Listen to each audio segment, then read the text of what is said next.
breaking the wall of accessible culture. Keiu, Virro. Falling Walls Lab, Tallinn, Estonia.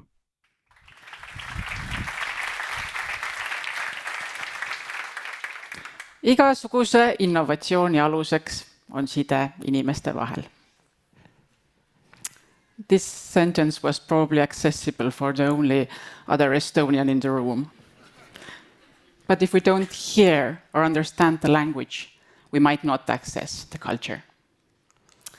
Well, this slide, not proud to say, I have done a terrible job. Well, it has too little contrast, but it does not have alt text for screen readers that blind people use. But without visuals, we might not have access to culture. So those are just small examples. What I'm talking about today is access to cultural events.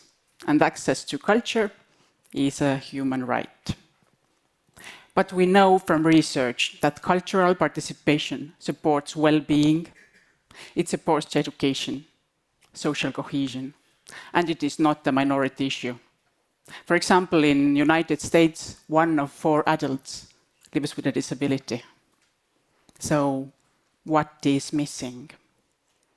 It is not just about ramps or captions. In my research, I have seen a pattern. Cultural professionals who work with accessibility almost always have a turning point, and it is very personal. It is the moment where they witness the impact of inclusion. So this is where my solution comes in.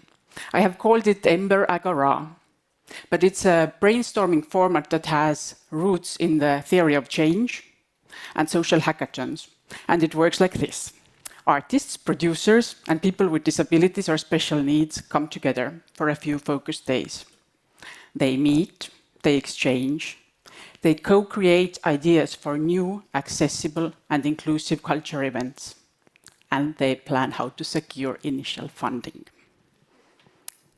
So, direct output of this format, new accessible culture events, but it also builds a rich data for researchers and, of course, connections.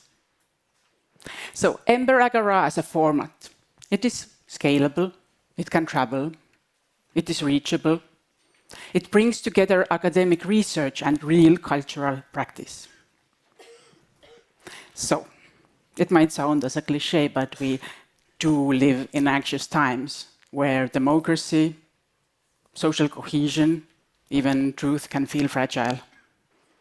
This format helps to build a bit more inclusive world, and as I said at the beginning, in an Estonian language, the foundation of any kind of innovation is a human connection.